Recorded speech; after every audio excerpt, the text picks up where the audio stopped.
there's a picture of me in a red blazer standing in a dirty warehouse next to a small window. And if you notice, in front of me there on my temporary platform is my Blagger's toolkit. In that toolkit were contracts to lighting companies, sound companies. I've spoken about it before in other podcasts, but all of those documents were in the Blaggers toolkit right there. We'd have guest lists on there, lots of guests crossed off the list as if they're already there inside, VIPs as well. And this photograph was actually early '89. This was the time. This was probably February maybe, and you could still get away with blagging warehouses at this point. Given that we'd break into the warehouse only hours before, and this blaggers toolkit would basically authenticate our reasons for actually being there. You could basically front the police, and that was my job during that period, because we could only kind of do it for about 3 months. But during that time, my job was, among other things, was to basically to front the parties. The blazer that I'm wearing there is a throwback from just months before. I'd be wearing that blazer at posh wine bars and things like that, and Browns and private clubs, whatever. That blazer ended up just getting thrown into a bag along with the Blagger's toolkit and along with a shirt and a pair of trousers, whatever. And this would be part of our uniform, that whenever we would break into a warehouse, we'd have that uniform on hand, and I'd quickly grab it.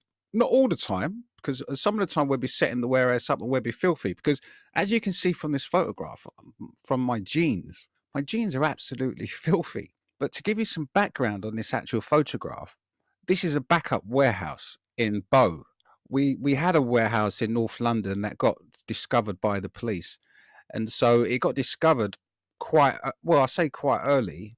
We'd announced the meeting points, and there were people at meeting points. So it was probably around 8 p.m., 9 p.m., something like that. We'd sent everybody to this backup warehouse. Well, firstly, let me just say that when I first heard about the warehouse, I can't remember how we found this warehouse, if I'm honest. So the person that may have gave us the warehouse might be listening. They might be saying, dude, why haven't you mentioned me? But I can't actually remember how we got the warehouse. But all I do remember, when we got there, it had already been broken into. When we got there, it had its own yard, and it had these big gates.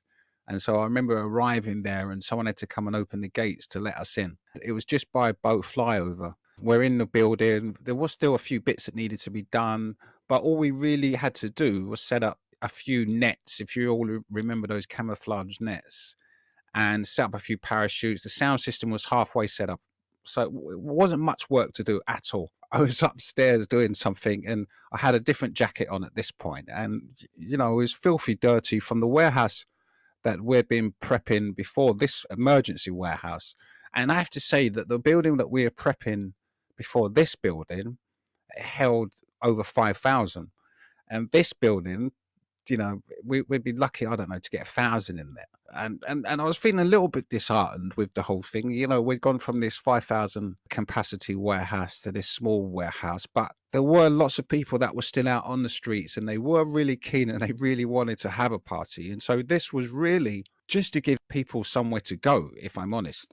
On that same night, the Sunrise were doing a party somewhere. I can't remember where it was, but they were doing a party somewhere. It may have been in London. It may have been outside of London, but they were doing their event. I was in the building for about 45 minutes before someone said that a riot squad was outside the building. And I remember I ran upstairs to this window, because this window I could see outside over the yard, and I could see, and it was like on the first floor. So I could actually see above and beyond the gate. So I looked out the window, and I don't know how many vans. There was loads of police vans there, and it was a riot squad. And I knew that they hadn't come to have a quick chat with us about the ownership of the building. I knew that they'd come to stop the party. The first thing I did was I changed my clothes. I changed my jacket. I stuck my tag on. I opened up our Blagger's toolkit, and I started looking through the documentation that I was going to present to the police. And so first I was standing there and I was going to wait for them to come to me, because there wasn't that many people in the building at this point. There were only about maybe 200, maybe even 100. There wasn't that many people there. A lot of people were still in transit. You know, the lights were all still on inside the building. You know, so we hadn't really started the party, but there were a few stragglers here and there that were coming in the gates and hopping over the wall while the police vans were outside. I was standing there waiting for them to see if they were going to come inside, but they didn't come inside. They were outside with all their flashing lights.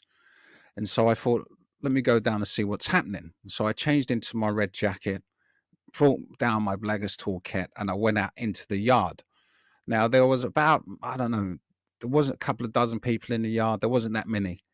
And I can't remember if the gates were already shut when I got there or whether I shut the gates. I can't actually remember. But the gates were shut. And I remember I was standing there just wondering, you know, what were they doing? I was wondering why they're taking so long to come inside.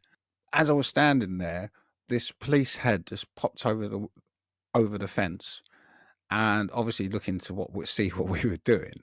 And then he suddenly just jumped over the fence really quickly and unbolted the gates and just opened the gates. There was a riot squad standing there with shields, riot helmets. They were all standing in a line. They started banging their shields with that, you know, that riot chant that they do. I guess it came from Zulu, the Zulu nation, where they're just like, ho, ho.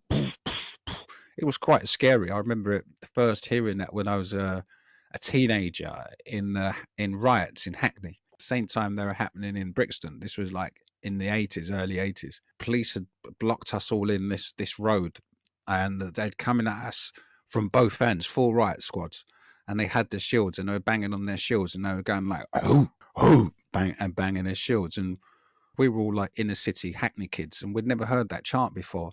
And we actually thought that they were taking the piss. We actually thought that they were being racist and they were doing monkey chants.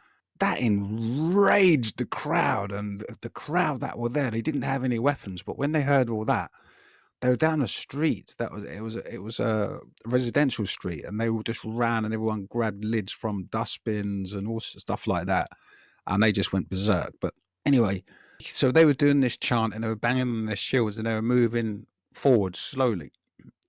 And at first we were all shocked, you know, it was like a shockwave just went across the whole yard, and we couldn't really believe what we were seeing, you know, because especially during that period, you know, we were all loved up type thing. And I just started shouting. I can't remember why I started shouting, but I just started making noise. Everyone in the warehouse, there wasn't that many people in there. They all came running out.